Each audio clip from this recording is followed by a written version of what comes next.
Hello dear student, Vivekananda defence academy Sikar की online classes में आज पहली बार जो ऑनलाइन क्लासेज है उसमें आज आपका हार्दिक अभिनंदन और स्वागत है। मैं मुकेश कुमार जोशी इस क्लास में आज का क्लास के अंदर सबसे पहले आपके पास लेकर के आए हैं एक शानदार टॉपिक द्विघात समीकरण जिसको अपन बोलते हैं क्वाड्रेटिक इक्वेशन। इट्स ओके दोस्तों, ये जो द्विघात समीकरण वाला जो टॉपिक है ये लाने का सबसे पहला उद्देश्य क्या था कि अपने एयरफोर्स के अंदर अक्ष ग्रुप और वाई ग्रुप दोनों के लिए टॉपिक है। इसमें तो कुछ एक अपन टॉपिक सबसे पहले जो लेंगे वो ऐसे लेंगे जिसमें कि अक्ष ग्रुप वाई ग्रुप एसएससी यानी लगभग सभी क्लासों के लिए उपयोगी हो। इट्स ओके तो अपन द्विघात समीकरण टॉपिक स्टार्ट करने जा रहे हैं। तो सबसे पहले इस टॉपिक के अंदर मैं जो बात बताने चाह रहा हूं वो है बहुपद, जिसको अपन बोलते हैं पॉलिनोमियल। क्या बोलते हैं? पॉलिनोमियल, बहुपद। ये जो बहुपद है जिसको अपन अंग्रेजी में पॉलिनोमियल बोलते हैं, इस पॉलिनोमियल को दो भागों में अपन तोड़ सकते हैं खुद को भी। एक तो होता है पॉली, एक होता है नोमियल। ठीक है, ये जो पॉली है इसका जो शाब्दिक अर्थ निकलता है इसका मतलब होता है मेनी, यानी बहुत सारे। और ये जो नोमियल है इसका जो अर्थ निकलता है वो निकलता है TERMS, टर्म्स, यानी कि पद। तो पॉलिनोमियल का मतलब क्या हुआ कि जिसके अंदर बहुत सारे पद हो, जिसके अंदर बहुत सारे क्या हो? पद हो। ठीक है, तो मैं एक ऐसा ही एक व्यंजक लिख रहा हूं जिसको अपन एक्सप्रेशन कहते हैं। तो सबसे पहले मैं इसके अंदर आपको बताना चाह रहा हूं वो है व्यंजक। व्यंजक यानी EXPRESSION, एक्सप्रेशन, व्यंजक। और इसको एक सिंपल भाषा में मैं बात कर लेता हूं। जैसे मैंने लिखा कि P equal to X Y plus Z plus W Z. तो ये क्या है? ये एक व्यंजक है। यानी व्यंजक किसे कहते हैं अपन? व्यंजक कहते हैं विभिन्न चरों के बीच में एक संबंध, विभिन्न जो चर होते हैं उनके बीच में रिलेशन। तो व्यंजक जो होता है ये विभिन्न चरों के मध्य संबंध होता है। ठीक है, विभिन्न चरों के मध्य संबंध। तो a relation between the different, बहुत सारे, मेनी जो वेरिएबल्स होते हैं उनके बीच में, दैट इज कॉल्ड एक्सप्रेशन। उसको अपन क्या कहते हैं? व्यंजक कहते हैं। ठीक है, लेकिन अगर मैं इसमें जो चर हैं इसको अगर मैं एक ही चर लूं, कहने का मतलब कि यदि मैं fx इक्वल टू ये लिखूं a0 प्लस a1 अक्ष प्लस a2 अक्ष square plus and soon am अक्ष की पावर है। इसको a0 भी बोलते हैं, a0 भी डिनोट करते हैं। कैसे भी आप देख रहे हो इस पूरे व्यंजक के अंदर, ये व्यंजक तो है, ये व्यंजक है, ये व्यंजक है, बट ये बहुपद भी है। अब बहुपद क्यों है? क्योंकि इसमें एक ही चर है अक्ष। तो कहने का मतलब क्या हुआ? कहने का मतलब हुआ कि ऐसा व्यंजक ही बहुपद कहलाता है। यानी कि प्रत्येक बहुपद जो होता है वो व्यंजक होता है। यानी ऐसा व्यंजक जिसमें केवल एक चर हो, an expression which is having only one variables and its power है इसकी जो पावर होगी, चर की जो पावर है वो क्या होगी, एक पूर्ण संख्या होनी चाहिए, यानी कि नॉन नेगेटिव इंटीजर्स होना चाहिए। यानी कि एक चर अक्ष है, इस एक चर अक्ष में ये अपने पास जो व्यंजक है यही बहुपद कहलाएगा, और ये जो चर अक्ष है ना, इसकी घात पूर्ण संख्या जिसको अपन होल नंबर्स बोलते हैं ये होनी चाहिए। तो where a0 a1 a2 and so on an, या a0 बोल सकते हैं, a0 a1 a2 an, ये बिलोंग्स टू कोई भी रियल नंबर हो सकता है, कोई भी वास्तविक संख्या है, और ये जो अक्ष है ये भी क्या है, रियल नंबर ही है। अक्ष भी क्या है, ये भी वास्तविक संख्या ही है, ये भी एक वास्तविक संख्या ही है, ठीक है। तो बट लेकिन एन जो है ये नॉट इक्वल टू 0, क्योंकि वास्तविक संख्या में शून्य भी होता है, तो ये जो an है ये 0 नहीं होना चाहिए। अगर an 0 हो गया तो अपन ये जो है इसको अपन कहते हैं n घात में बहुपद, इसको बोलेंगे n घात में बहुपद। तो अगर ये an 0 हो गया, ये वास्तविक संख्या है, और वास्तविक संख्या में भी 0 भी हो सकती है, तो अगर ये an की वैल्यू 0 हो गई, इसका मतलब अक्ष की पावर n वाला पद नहीं रहेगा, तो फिर अपन इसको n घात का n पावर का अपन इसको बहुपद नहीं बोल सकते। तो अगर अपन इसको n घात में बहुपद बोल रहे हैं तो ये 0 नहीं हो सकता, बाकी और कोई 0 हो सकता है, और सभी 0 हो सकते हैं, लेकिन ये 0 नहीं हो सकता, ठीक है। इसी प्रकार से आगे अपन बढ़ते हैं। तो समझ आ गई बात सभी बच्चों को कि ये n घात में बहुपद कहलाएगा।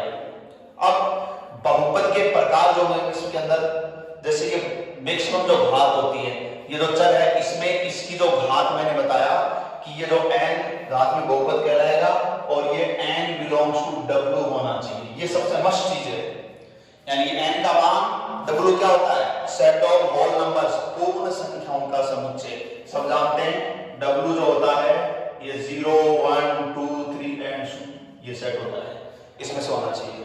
तो कहने का मतलब है कि अपने को खुद को ये पता होना चाहिए कि बहुपद है या नहीं। जैसे मान लीजिए मैं एग्जांपल के लिए लूं, मैंने लिखा x square plus y square, x square plus y square, मैंने लिखा x square plus 2/x square, ठीक है, या मैंने लिखा x प्लस 2√x, और मैंने लिखा 2x प्लस 5।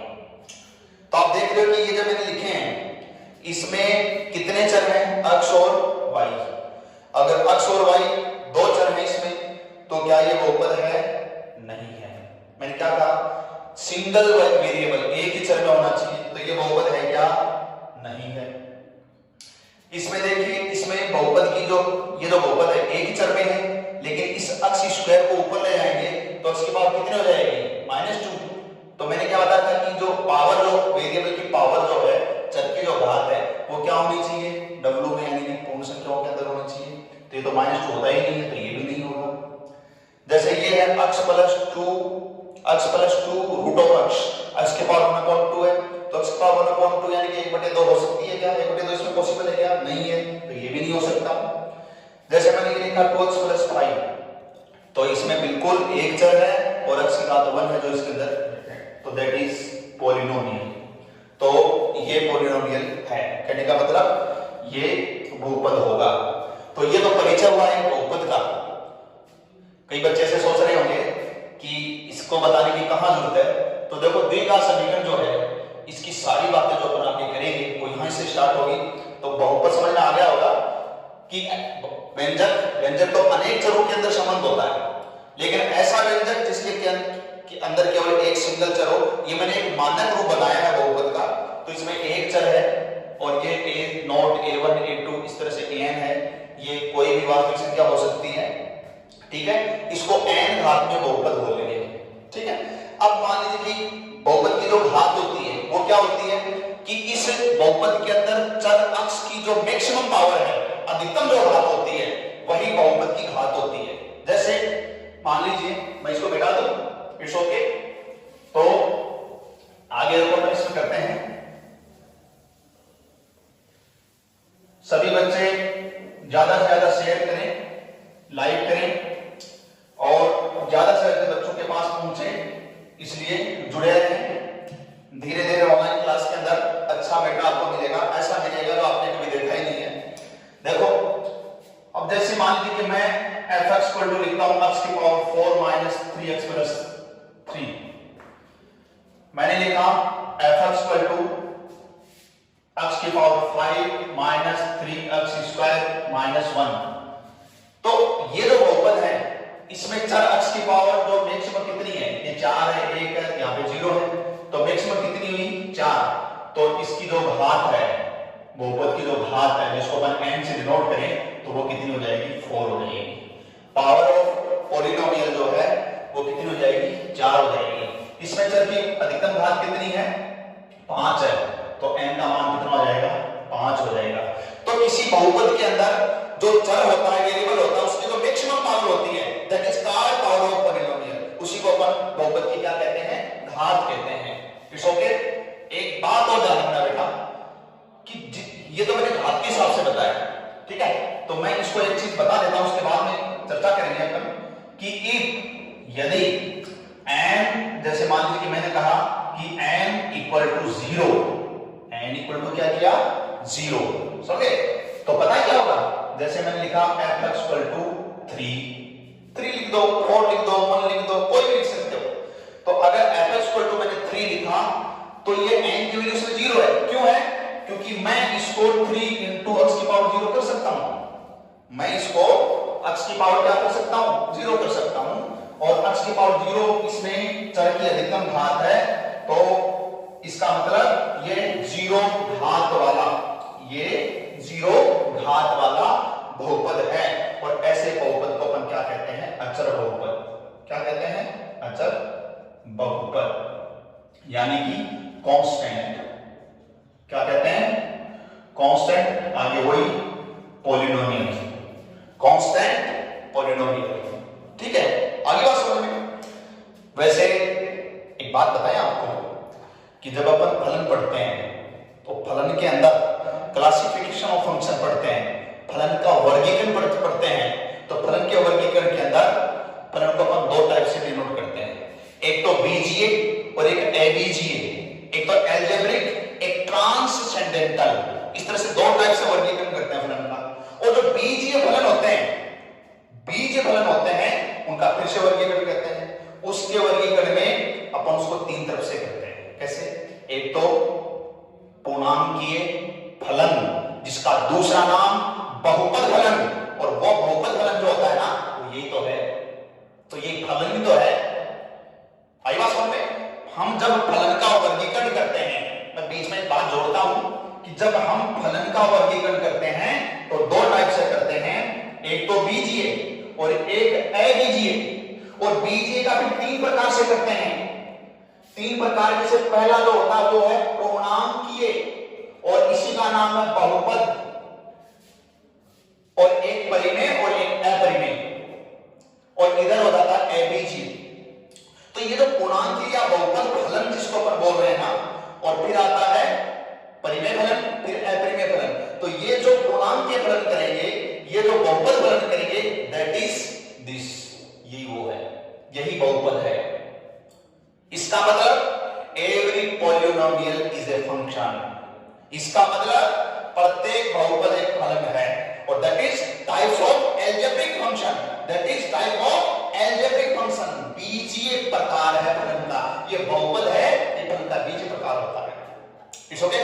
और जो एबीजीय जो होते हैं ना, एबीजीय उसमें ट्रिग्नोमेट्रिकल फंक्शन सारे, साइन कोस टेन वाले सारे आ जाते हैं, लघुगणकीय वाले आ जाते हैं, एक्सपोनेंशियल वाले जो चरघातांकी जिसको बोलते हैं वो सारे आ जाते हैं, वो सारे एबीजीय में, इनवर्स वाले, हाइपरबोलिक वाले, वो सारे उधर। ये बाद में अपन करेंगे, लेकिन ये जो बात आई है इस बात का मैंने बताया है कि ये एक फलन ही है, तो कोई अतिशयोक्ति नहीं होगी कि मैं इसको अचर बहुपद की जगह अचर फलन बोल दूं। और याद करें, एयरफोर्स के अंदर एक क्वेश्चन आया हुआ है, एयरफोर्स के अंदर क्वेश्चन क्या आया हुआ होता है कि f(x) दिया था 5, f(x) 5 दिया था, और परिसर। अब आपको पता है इसमें x की जगह आप 1 2 3 4 कोई भी वैल्यू रखेंगे तो आपको इसका मान, आपको इसमें जो मान है वो हमेशा क्या मिलेगा, 5 ही मिलेगा, 5 ही मिलेगा। इसका मतलब इसका जो प्रांत जिसको बोलते हैं, जिसको अपन डोमेन बोलते हैं, क्या बोलते हैं, डोमेन, वो तो R होगा, कोई भी रख सकते हो, any real number you can be put here, so that is domain of this function is R, but you will get only image value of function only 5। इसलिए इसका जो परिसर है, इसका जो परिसर जिसको अपन क्या कहते हैं, रेंज कहते हैं, वो कितना, 5। क्या सही लिखा मैंने, नहीं लिखा, क्यों, क्योंकि ये क्वेश्चन आया था और इसका आंसर पूछा गया था, ऑप्शन में ये भी था और बच्चे ज्यादातर ये करके आ गए और छाती ठोक करके कि सर क्यों 5 ही तो है तो 5 ही आएगा। नहीं बेटा, प्रांत और परिसर का होता सेट होता है, समुच्चय, तो इसको आप सेट में, समुच्चय में लिखना पड़ेगा। दैट इज ये इसका परिसर है, ये इसका रेंज है, यानी कि सेट 5 होगा, केवल ओनली 5 नहीं होगा, सेट 5 होगा। तो ये क्या है, ये अचर फलन है, ये क्या है, अचर फलन है। और मैंने कहा कि प्रत्येक बहुपद एक फलन होता है, तो इसको अचर बहुपद मत बोलो, इसको अचर फलन बोल दो, इसको क्या बोल दो, अचर फलन बोल दो, ये अचर फलन है। तो जिस बहुपद की घात 0 होती है, जिस बहुपद की घात है 0 होती है, 0 होती है, 0 घात का 0 घात का बहुपद है, वो अचर फलन होता है, या अचर बहुपद भी बोल सकते हो, ये मैं बार बार आपको कह रहा हूं। आइए समझ में, चलो आगे बढ़ते हैं। ऐसी देखो अपन क्लास को एंजॉय करते हुए और आराम से पूरी मस्ती से बढ़ाएंगे, आपाधापी में नहीं होगी क्लास, एकदम अच्छी तरह से समझ में आए, क्लास के हिसाब से आपको दौड़ करके चलेंगे। तो जहां तक मैं समझ रहा हूं सभी बच्चों को समझ में आ गया होगा, चलो ठीक है, आगे देखिए, फिर आगे बढ़ते हैं। यदि n = 1, पहले तो मैंने घात कितनी ली थी, 0, अब मान लो कि 1 होने का मतलब क्या हुआ, जैसे fx = मैंने लिखा 2x + 5, तो देखो बेटा इसमें x की पावर मैक्सिमम कितनी है, 1 है, 1 है, और इस तरह को अपन बोलते हैं रेखिक, इसको बोलते हैं रेखिक बहुपद, रेखिक बहुपद, रेखीय बहुपद जिसको लीनियर बोलते हैं, LINER, लीनियर, और आगे वही पॉलिनोमियल, समझे। तो रेखिक बहुपद लीनियर, आप जानते हो बेटा कि fx लिखो चाहे gx लिखो, दैट इज क्या है, ये फंक्शन की वैल्यू, मैं बार बार कह रहा हूं, बहुपद फलन होता है, बहुपद क्या होता है, फलन। तो ये y है, बहुपद, तो y = अब y = करेंगे तो आप पता है इसका डायग्राम बनाएंगे, ऐसे कुछ आएगा, मैं बोल रहा हूं ऐसे कुछ, एग्जैक्ट नहीं बोल रहा हूं, ऐसे भी आ सकता है। तो एक सीधी रेखा आएगी, और जब किसी का डायग्राम एकदम सीधा बनता है तो कसम खा करके बोलो कि क्या होती है, वो एक लाइन होती है, समझ गए। तो ये लाइन है, रेखिक है, रेखा है, लीनियर है, इट्स ओके। तो किसी बहुपद की घात जब 1 होती है तो उसको हम रेखिक बहुपद बोलते हैं, ठीक है। चलो आगे बढ़ते हैं। n = 2, n = 2। अच्छा एक बात बताएं आपको, मेरी क्या आदत होती है कि जो पढ़ा रहे हैं ना उसके आगे पीछे बात बताएं। ऐसा ही एक क्वेश्चन एयरफोर्स में और आया हुआ है, ये क्या है बेटा, अचर फलन, बोले तो अचर बहुपद, दोनों है, दोनों है, अचर फलन भी है और अचर बहुपद भी है, क्योंकि प्रत्येक जो बहुपद होता है वो क्या होता है, एक फलन होता है, ठीक है। तो ये अचर फलन है, अचर बहुपद है, ये सम फलन होता है या विषम फलन, तो याद रखना सम फलन, क्या होता है, सम फलन, ये एग्जाम में पूछा हुआ है। अब ये सम कैसे, विषम कैसे, ये अपन चर्चा जब अपन फलन पढ़ेंगे वहां पे करेंगे, ठीक है। इस समय तो केवल इतना ध्यान रखें कि एक सम फलन होता है, ठीक है। सम विषम के बारे में डिटेल से अपन फलन के अंदर पढ़ेंगे। चलो n = 2, तो देखो 2 वाला लिखे, तो fx = मैंने लिखा x² - 3x + 2, तो इसमें power of variable maximum power of variable कितनी है, 2 है, तो 2 वाला जो है इसको क्वाड्रेटिक बहुपद कहेंगे, पॉलिनोमियल कहेंगे, हिंदी में बोले तो द्विघात बहुपद कहेंगे, तो इसको बोलेंगे द्विघातीय बहुपद, क्या बोलेंगे? द्विघातीय बहुपद बोलेंगे। समझ आ रही बेटा? कॉपी पोस्ट करते जाओ, लिखते जाओ। तो n इक्वल टू 2 के ऊपर मैक्सिमम पावर 2 होगी, दो घात वाला होगा। अब ये बीच में ये हो या ना हो ये कोई जरूरी नहीं है। जैसे मैंने लिखा gx equal to only x square minus 5 लिख दिया, तो ये भी दो घात का ही है। इसमें भी n की पावर कितनी, x की पावर कितनी है? 2 है, तो n का मान कितना है? 2 है, तो इसकी घात भी कितनी हो जाएगी? 2 हो जाएगी। दो घात का कोई भी बहुपद दैट इज क्वाड्रेटिक पॉलिनोमियल वो द्विघात का बहुपद होगा। आगे बात समझ में? चलो, अच्छी अच्छी बातें हो रही हैं, और क्यों नहीं होगी, अच्छी बातें होंगी। मजा आ रहा है? जुड़े हुए हो, जुड़ते रहो, मेरे से नहीं क्लास से। It's okay. चलो, तो अब जैसे इफ n इक्वल टू 3, अब 3 है तो मैं इसको शॉर्ट में बोल दूं तो इसको बोलेंगे अपन, जैसे ये क्वाड्रेटिक तो इसको बोलेंगे क्यूबिक, तो इसको बोलेंगे त्रिघातीय, त्रिघातीय बहुपद। इसको अंग्रेजी में 3 घातीय, जिसको अपन क्यूबिक बोलते हैं। क्या बोलते हैं? क्यूबिक। आगे वही पॉलिनोमियल, आगे मैं पूरा नहीं लिख रहा हूं, समझ में आ गई? वही पॉलिनोमियल, वही तो त्रिघातीय या 3 घातीय। ऐसे ही इफ n इक्वल टू 4 तो ये 4 घातीय हो जाएगा। इस तरह से ये बढ़ता रहेगा, जिसको अपन कहते हैं बाई क्वाड्रेटिक, बाई क्वाड्रेटिक। आगे वही पॉलिनोमियल। आई बात समझ में? तो बड़े बढ़ता जाएगा। तो 0 वाला जो होता है वो अचर बहुपद होता है, 1 वाला जो होता है वो रेखिक होता है, सरल रेखा उसका डायग्राम बनती है ना। 2 वाला होता है द्विघात बहुपद, ठीक है, वो होता है। 3 वाले में क्यूबिक हो जाएगा, जिसको अपन 3 घात या त्रिघातीय बहुपद बोलते हैं। 4 वाले में 4 हो जाएगा, जिसको बाई क्वाड्रेटिक बोलते हैं, ठीक है। अब मैं एक दो चीज इसमें नोट करने वाली सबसे इंपॉर्टेंट बता रहा हूं, वो क्या है कि f(x) इक्वल टू, केवल मैंने 0 लिख दिया। क्या लिखा? केवल 0 लिखा। और जब f(x) इक्वल टू केवल 0 लिखता हूं तो बताओ इसको क्या बोलते हैं? कौन बताएगा? इसको कौन सा बहुपद बोलते हैं? इसको बोलते हैं, 0 है, इसको अपन सीधा बोलते हैं शून्य बहुपद। क्या बोलते हैं इसको? शून्य बहुपद, 0 पॉलिनोमियल बोलते हैं इसको। इसको अपन 0 पॉलिनोमियल ही बोलते हैं, ठीक है। चलो मैं एक बात पूछता हूं आपसे, शून्य बहुपद की घात क्या होती है? शून्य बहुपद की घात क्या होती है? तो बेटा ध्यान रखना, शून्य बहुपद की जो घात है वो अनिर्धारित होती है। क्या होती है? अनिर्धारित। अचर की तो मैंने बताया, अचर की तो बताया था 0, रेखिक की 1, द्विघात बहुपद की 2, त्रिघात की 3, 4 घात की 4। लेकिन शून्य जो बहुपद होता है, जिसका मान शून्य होता है, और इसको शून्य फलन भी बोलते हैं। मैं आपको ठोक करके एक बात बोलूंगा, अपने फलन के अंदर है एकमात्र, यूनिक, ओनली वन ऐसा फंक्शन बोले जो कि सम और विषम, जो कि इवन और ओड दोनों टाइप का फंक्शन होता है। वो कौन सा फलन होता है? ये भाई साहब ही होता है, ठीक है।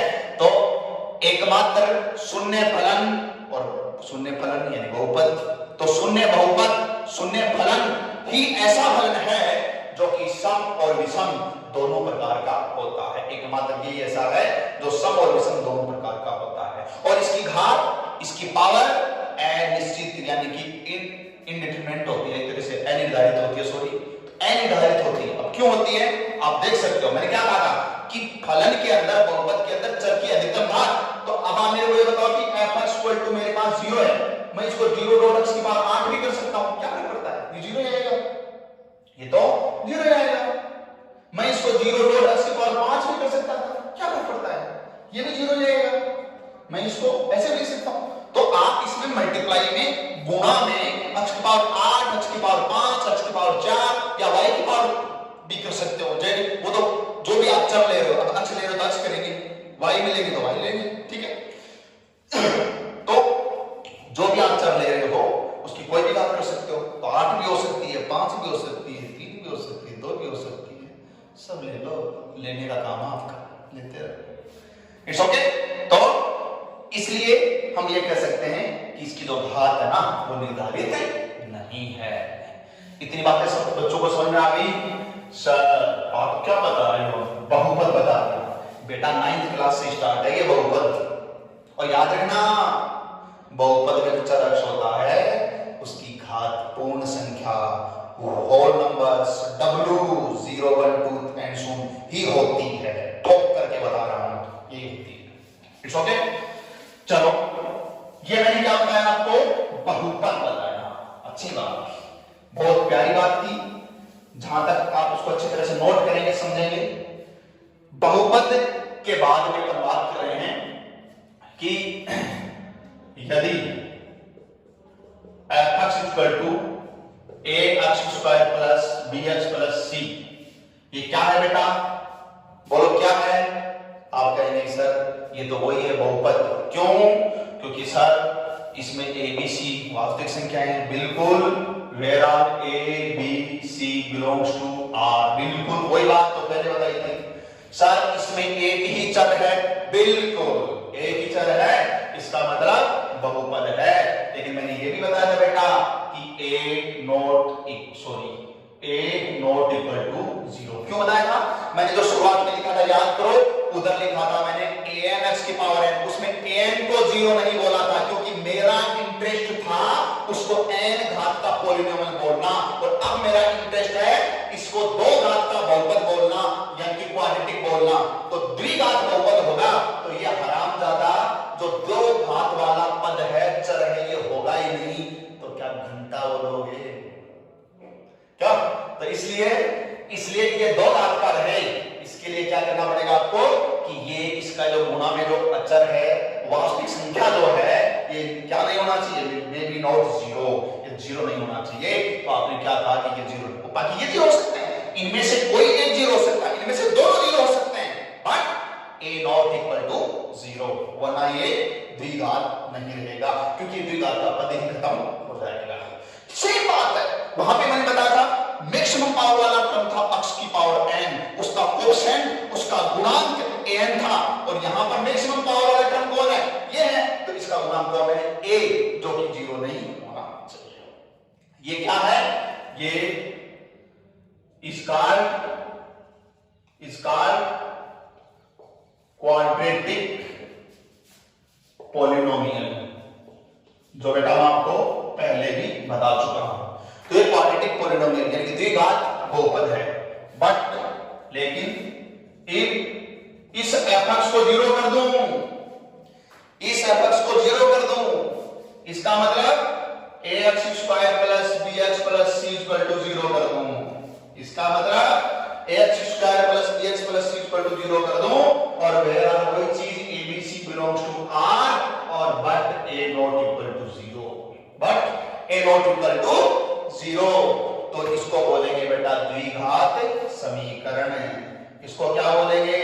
द्विघात समीकरण, क्वाड्रेटिक इक्वेशन, क्वाड्रेटिक इक्वेशन। आई ना गाड़ी पटरी के ऊपर, तो खैर पट्टी में तो आएगी। तो ये द्विघात समीकरण हो गया अपना, ठीक है, और इसमें ये 0 नहीं हो सकता, ये द्विघात समीकरण है। तो कहने का मतलब है आपको क्या याद रखना है? That is standard equation of quadratic equation. ये द्विघात समीकरण का मानक रूप है, ये मानक रूप होता है द्विघात समीकरण का, ठीक है। चलो बेटा इसमें एक बात कर लेते हैं। बात क्या करते हैं? बात ये करते हैं कि जब हम बीएससी वगैरह में करते हैं ना, तो वहां पर भी आता है समीकरण की थ्योरी आती है। तो कोई भी जो समीकरण होता है उसमें वो चर की जो मैक्सिमम घात होती है वो उसकी घात होती है। जैसे इसमें 2 है तो 2 घात का हो गया, और समीकरण की जो घात होती है, चर की जो घात होती है वही उसकी घात बोली जाती है। और जितनी पावर का वो समीकरण होता है, जैसे द्विघात का है तो इसके कितने, सही भाषा में बोलो तो उत्तर, कितने उत्तर आएंगे? 2। कितने हल? 2। कितने मूल? 2। कितने रूट्स? 2। सारी बातें एक जगह ही जाकर के और अंगुली करती है। ठीक है, तो इसके कितने हल? 2 होंगे। ठीक है, तो कोई भी समीकरण अगर n घात का समीकरण होगा तो उसके कितने रूट्स होंगे? n होंगे। n घात का समीकरण होगा तो उसके कितने रूट्स होंगे? n होंगे। तो इसके कितने रूट्स होंगे? 2 होंगे। कितने रूट्स होंगे? 2। तो चलो इसके बारे में कुछ डिटेल से पढ़ते हैं। कितना समझ आ गया सबको? नोट कर लिया सबने अच्छी तरह से? चलो इसमें आगे अपन देखते हैं। आगे इसमें अच्छी अच्छी बातें देखते हैं अपन। तो देखिए, ax square plus bx plus c equal to 0, ये वही चीज अब मैं बार बार नहीं लिखूंगा, वही द्विघात समीकरण है। ठीक है, एक काम करता हूं, इसमें a से भाग दे देता हूं। तो x square plus b by ax plus c by a equal to 0, पूरे समीकरण में कितने से भाग दे दिया? a से भाग दे दिया। It's okay. नाउ बेटा पूर्ण वर्ग बनाना आता है? पूर्ण वर्ग यानी परफेक्ट स्क्वायर नहीं आता है? तो देखिए मैं आपको बताता हूं बहुत ही आसान तरीका। आपको क्या करना है? x स्क्वायर का वर्गमूल क्या हुआ? x के गुणा में जो चिन्ह है वो चिन्ह लगाओ। इसके गुणांक का जो गुणांक में कौन है? b बटे a है, उसका आधा कर दो। तो b बटे a का आधा b बटे a है। आधा करें तो कितने का भाग देंगे? 2 का। तो b बाई 2a हो गया। तो ये b बाई 2a करके इसका होल स्क्वायर कर दो। होल स्क्वायर कर दो। पूर्ण वर्ग बनाना बता रहा हूं आपको, पूर्ण वर्ग परफेक्ट स्क्वायर बनाना बता रहा हूं। ठीक है, तो क्या किया मैंने? इसका वर्गमूल इसके x के कोएफिशिएंट में प्लस है तो प्लस, माइनस है तो माइनस, इसके गुणांक का आधा कर लिया, कोएफिशिएंट का हाफ कर लिया, होल स्क्वायर कर दिया, माइनस इसका वर्ग घटा दिया तो b का वर्ग b स्क्वायर, इसका वर्ग 4a स्क्वायर, ये घटा दिया। ये इतने का बैलेंस ये बढ़ जाएगा और ये जो है स्क्वायर से कैसे लिख दो? c by a equal to 0। बोलोगे यहां तक कोई दिक्कत नहीं? इट्स ओके, समझ में आ रहा है? अच्छा लग रहा है? अच्छा, तो दिस इंप्लाइज, अब इसको अपन क्या लिख सकते हैं? x plus b by 2a का होल स्क्वायर। इसको उधर ले जाते हैं, इसको उधर ले जाएंगे तो b square upon 4a square minus का हो जाएगा c बाई a। ये तो प्लस हो जाएगा, ये किसका हो जाएगा? माइनस। अगर मैं इसको आगे एलसीएम भी लेने, लघुत्तम लेने, तो 4a स्क्वायर इसका एलसीएम आ जाएगा। तो इसमें क्या आ जाएगा? b स्क्वायर माइनस और इसमें आ जाएगा 4ac। It's okay, it's implies क्या आ जाएगा? x plus b by 2a। ठीक है, x plus b by 2a equal to, अब बताओ इसका होल स्क्वायर है या नहीं है? है। तो होल स्क्वायर को उधर ले जाएंगे तो ये वर्गमूल स्क्वायर रूट, तो इसका वर्गमूल लेंगे तो प्लस माइनस लगेगा, आपको सबको पता है। और इसका हो जाएगा root b square minus 4ac और अपॉन में नीचे इसका हो जाएगा 2a। 4a स्क्वायर का वर्गमूल कितना हो जाएगा? 2a। तो it's implies x equal to क्या आया? ये आ गया, उधर ले जाएंगे तो माइनस b बाई 2a और plus minus b square minus 4ac का स्क्वायर रूट आ गया अपॉन ये 2a आ गया। यहां तक सभी अच्छी तरह से समझ में आ गया होगा? नोट करते जा रहे हो? अच्छा लग रहा होगा? मैं नहीं, ये मैं तो लगता ही हूं। चलो तो ये आगे बात मिटा दो, यहां मिटा देता हूं। ठीक है, चलो अब इसमें एक स्टेप और आगे लें। x इक्वल टू, अगर इसका 2a लघुत्तम लेंगे, एलसीएम लेंगे, तो हमें मिलेगा 2a लघुत्तम ले लिया तो माइनस का b और ये plus minus root of b square minus 4ac। Sir आपने ये क्या बता दिया? बहुत ही शानदार। बेटा मैं सीधा से फॉर्मूला लिखता तो मजा नहीं आता। हमने देखा है कि कैसे आया, हमने इसको समझा है। ऐसे तो किताबों में आप देखेंगे, बताने वाले ऐसे बहुत बताएंगे, हम लेकिन समझे इसको कि आया कैसे। तो ये आपके सामने है, इस तरह से इसके दोनों। तो ये जो फॉर्मूला आया है, अभी मैंने थोड़ी देर पहले लिखा था, याद है ना?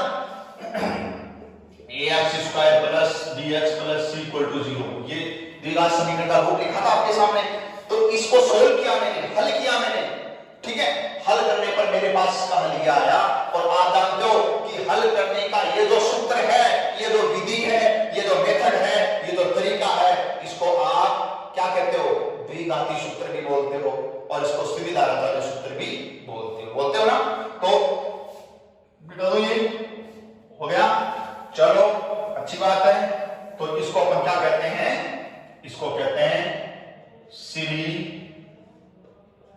अब कहीं धराचार्य भी होता है, कहीं धाराचार्य भी होता है, एक ही बात है। धराचार्य सूत्र भी लिखा हुआ मिलेगा आपको, और इसको द्विघाती सूत्र भी बोलते हैं, द्विघाती सूत्र भी बोलते हैं इसको, ठीक है। यहां तक समझ आ गया सबको? चलो अच्छी बात है, समझ में आने के लिए तो जुड़ रहे हो आप हमसे, चलो अच्छी बात है। चलो बेटा, ये कितने घात का था द्विघात? 2 घात का। मैंने क्या बताया कि किसी भी समीकरण की जितनी घात होती है उसके उत्तर कितने आते हैं? उतने ही आते हैं। क्यों? तो ये द्विघात का है तो 2 आएंगे, 2 उत्तर, 2 हल, 2 रूट्स, सॉल्यूशन, ठीक है। चलो तो एक काम करें, इसके 2 उत्तर, ये उत्तर ही तो आए ना, हल ही तो आए हैं, तो मान लेते हैं कि लेट माना जो दोनों हल है वो अल्फा व बीटा हो, तो इनके हल क्या मान लिया? मैं अल्फा और बीटा मान लिया। तो ए को अल्फा ले लेता हूं यहां से, तो देखो माइनस बी, प्लस का साइन ले लेता हूं, root B square minus 4ac upon 2a। एक प्लस का साइन लेकर के 2 आंसर आएंगे, 2 हलाएंगे, एक प्लस का साइन लेकर के ये बना दिया, और बीटा बराबर दूसरा माइनस बी, माइनस में ले लिया, और B square minus 4ac upon 2a। तो एक बार प्लस और एक बार माइनस, ये लेकर के हमने दोनों इसके हल निकाल लिए, ठीक है। अब मैं अल्फा प्लस बीटा करता हूं, क्या करता हूं बेटा? अल्फा प्लस बीटा कर रहे, ठीक है। इन दोनों को जोड़िए, जोड़ना क्या? देखो दोनों को जोड़ते ही एलसीएम 2a सेम, तो जैसे ही लघुत्तम लेंगे एक प्लस का माइनस का कट जाएगा, ऊपर माइनस बी माइनस जुड़ेगा, तो माइनस का कितना हो जाएगा ऊपर? 2b, लघुत्तम कितना लिया था नीचे? 2a, ये कट जाएगा और वैल्यू आई माइनस का b बाई a। तो अल्फा प्लस बीटा की वैल्यू क्या आई? Minus b by a। जिसको आप ये भी कह सकते हो कि माइनस b क्या है? b है अक्ष का गुणांक। देख लो किसका गुणांक है? द्विघात समीकरण के अंदर ये अक्ष का गुणांक, ये अक्ष का गुणांक। इंग्लिश मीडियम वाले बच्चे समझना चाहें तो कोएफिशिएंट ऑफ अक्ष, कोएफिशिएंट ऑफ अक्ष। और ये a क्या है? ये अक्ष स्क्वायर का गुणांक है, ये अक्ष स्क्वायर का गुणांक है, यानी कोएफिशिएंट ऑफ अक्ष स्क्वायर, ठीक है। तो ये मूलों का अल्फा बीटा क्या है? मूल, हल, सॉल्यूशन, रूट्स। तो ये मूलों का योग निकालने का सूत्र क्या हुआ? Minus b by a। मैंने डायरेक्ट नहीं लिखा है, डायरेक्ट नहीं लिखा कि ये याद कर लो, निकाला हमने आपके सामने, ठीक है। ऐसे ही मूलों का गुणा करें अल्फा बीटा, तो बेटा इनका गुणा करें, तो आप कहेंगे कि सर ये दोनों में सेम है, नीचे गुणा हो जाएगा। देखो ऊपर एक प्लस एक माइनस, ऐसा लग रहा है जैसे a प्लस बी और a माइनस बी। और जब हमने देखा है जब a प्लस बी और a माइनस बी होता है तो क्यों ना a square minus B square उनका गुणनखंड कर दें, ना फिर ये कहें कि किसके फैक्टर होते हैं? a square minus b square के होते हैं। तो फिर ये आ जाएगा माइनस b का स्क्वायर करेंगे, यानी इसका स्क्वायर माइनस तो ये आ जाएगा b स्क्वायर माइनस इसका स्क्वायर करेंगे तो रूट आ जाएगा इसमें, और b स्क्वायर माइनस 4ac, ठीक है। देखो मैंने क्या किया? a स्क्वायर इसका माइनस b का स्क्वायर माइनस b स्क्वायर, तो इसका स्क्वायर का रूट आ जाएगा, ये मैंने लिख दिया, और अपॉन में इनका स्क्वायर तो ये हो जाएगा। तो कहने का मतलब ये है कि इनको गुणा करेंगे ना, इन दोनों को गुणा करेंगे अल्फा बीटा को, तो ये आएगा, ठीक है। ये आने के बाद में इसको थोड़ा सॉल्व करें तो ये माइनस बी स्क्वायर कट जाएगा और ये माइनस माइनस प्लस हो जाएगा। तो कहने का मतलब ऊपर आएगा 4ac और नीचे आ जाएगा 4a स्क्वायर। इससे इसको काटिए, ये नीचे a बचेगा तो c बटा a, क्या आया? c बटे a। c का मतलब समझे होंगे, अचर पद है, तो ये तो अचर पद है c, और a क्या है? वही a अपना अक्ष स्क्वायर का गुणांक, अक्ष स्क्वायर का गुणांक, ठीक है। इस तरह से मूलों का योग निकालने का सूत्र माइनस b बटा a। अगर द्विघात समीकरण को ax square plus bx plus c बराबर 0 से इंटीग्रेट करें, देन इसके जो उत्तर होंगे हल होंगे उसका डायरेक्ट बिना उत्तर निकाले हुए, बिना उत्तरों को प्राप्त किए केवल उनका गुणा और केवल उनका योग निकालने का जो फॉर्मूला होगा वो अल्फा प्लस बीटा बराबर माइनस b बटा a और अल्फा बीटा बराबर c बटा a। ठीक है, एक अच्छी बात और करते हैं इसमें, देखो क्या कि अगर मैं ये दो मूल है, बहुत अच्छी बात बता रहा हूं, ध्यान देना सभी, यहां दिखाई दे रहा है सभी बच्चों को, सभी बच्चों को दिखाई दे रहा है, तो अच्छी बात है। तो देखो मैंने क्या लिखा था, ax square plus bx plus c equal to 0। भाई गौर बहुत अच्छी बात बता रहा हूं, ध्यान देंगे सभी। अरे ये तो सभी पढ़े थे, सभी जगह पढ़ते हो, विवेकानंद डिफेंस एकेडमी में जो पढ़ोगे वो कुछ हटकर के तो पढ़ना आपको। तो देखिए ये है, इसके अंदर आपको a का भाग दे दीजिए, तो क्या दिया था, x square plus b by a x plus c by a equal to 0। कोई दिक्कत नहीं है, पहले भी बता चुका हूं, हो गया इतना। अब गजब की बात देखिए, गजब की बात क्या, ये क्या है बेटा, ये सर मूलों का योग था। ये क्या लिखा था मैंने, ये मैंने मूलों का योग लिखा था, अल्फा प्लस बीटा। ये क्या था, ये मूलों का गुणा, ये मूलों का गुणा, जो इंग्लिश मीडियम में है that is sum of roots, that is sum of roots solution, ठीक है, और that is product of roots, ये रूट्स का क्या है, प्रोडक्ट है।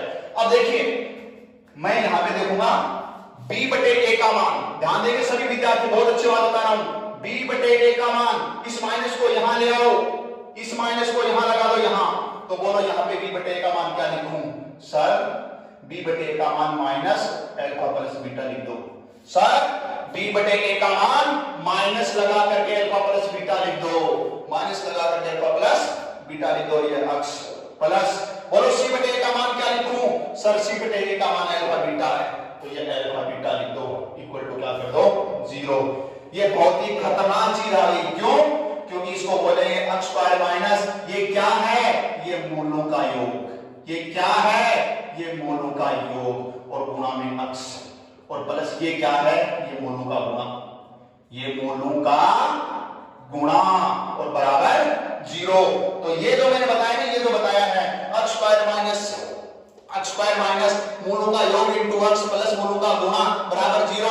अगर आपको किसी द्विघात समीकरण के, अगर आपको किसी द्विघात समीकरण के मूल दे दे और द्विघात समीकरण पूछ ले, तो मारवाड़ी भाषा में कहते हैं कि चट दे उत्तर निकालने का तरीका होता है। कैसे, जैसे मान लो मैं ये कह दूं, एक सिंपल सी बात कर रहा हूं, अगर 4 और -3, अगर 4 और -3 किसी द्विघात समीकरण के मूल है, तो उस द्विघात समीकरण क्या होगा, तो सीधा करेंगे x स्क्वायर माइनस सूत्र का माइनस मूलों का योग, इनको जोड़े 4 में से 3 जाएगा, 1 बचेगा, तो 1x और मूलों का गुणा है वो 4 दिए 12 माइनस का 12 बराबर 0। ये इस समीकरण के हल हैं, यानी कि हल से समीकरण निकालने का तरीका, हल से समीकरण निकालने का तरीका है। आगे बात समझ में, एक बात और बताएं, मैंने बाकायदा आपको डिटेल से बताया कि ये सूत्र कैसे बना है, ये सूत्र कैसे बना है। अब मैं आज की क्लास ऑफ करने से पहले एक बात और करूंगा, क्योंकि मेरी आदत है किसी भी चीज के दाएं बाएं जाने का, ठीक है, आप भी जाया करो, ठीक है। तो दाएं बाएं का मतलब क्या होगा, कि जैसे मैंने अभी ये बताया है कि यह कैसे सूत्र बना है, इसकी एक बात और करते हैं। हल का मतलब क्या होता है, हल, हल यानी उत्तर, उत्तर यानी हल, एक ही बात है, ठीक है, उत्तर, हल, मूल, सॉल्यूशन, रूट्स, एक ही बात है, ठीक है। द्विघात समीकरण, ये द्विघात समीकरण, कितने उत्तर, 2 उत्तर, कौन है इसमें, x, तो x के मान ही दोगे, अरे इसको सरल करो तो किसके मान देगा, x के मान ही तो देगा, तो मैंने माना था कि अल्फा बीटा इसके हल है, तो इसका मतलब x बराबर अल्फा और x बराबर बीटा, ये इसके हल हैं, इट्स राइट, ओके, कोई दिक्कत नहीं है, समझ में आ रहा है, देख रहे हो, समझ रहे हो, मैं देखो भी इसको भी, ठीक है। अब देखिए मैं इसको इधर लाता हूं, तो x minus alpha equal to क्या होगा, 0, और x minus beta equal to भी क्या होगा, 0। जब इसका मान भी 0, इसका मान भी 0, जैसे मैं कहूं कि a बराबर भी 0, b बराबर भी 0, तो फिर a b का गुणा भी क्या आएगा, 0, तो फिर इन दोनों का गुणा भी क्या कर दो, 0 कर दो। x minus alpha, x minus beta equal to क्या कर दो, 0, इनका गुणा दो, x को x से गुणा करेंगे, x square, alpha x minus का आएगा, फिर इसको इससे करेंगे बीटा x माइनस का आएगा, माइनस को बोलेंगे तो alpha plus beta into x आ जाएगा, और इसका इससे करेंगे तो प्लस का अल्फा बीटा आ जाएगा, इक्वल टू 0। ये क्या हो गया, ये तो हरामजादा ये हो गया, इसका मतलब दोनों तरीके से, यानी कि ये इसके हल लिए और हल से समीकरण बनाया, और ये भी मैंने एक तरीका बताया आपको, ठीक है, समझ आ रहा है। तो कल अपन यहां तक पढ़े हैं, इसके बाद में आगे पढ़ेंगे और इसके क्वेश्चन भी करेंगे। देखते रहिए और सभी को बताएं, शेयर करें, लाइक करें। क्या Vivekananda defence academy Sikar. It's okay, thank you all of you. Safe रहें, घर पे रहें, सुरक्षित रहें। धन्यवाद।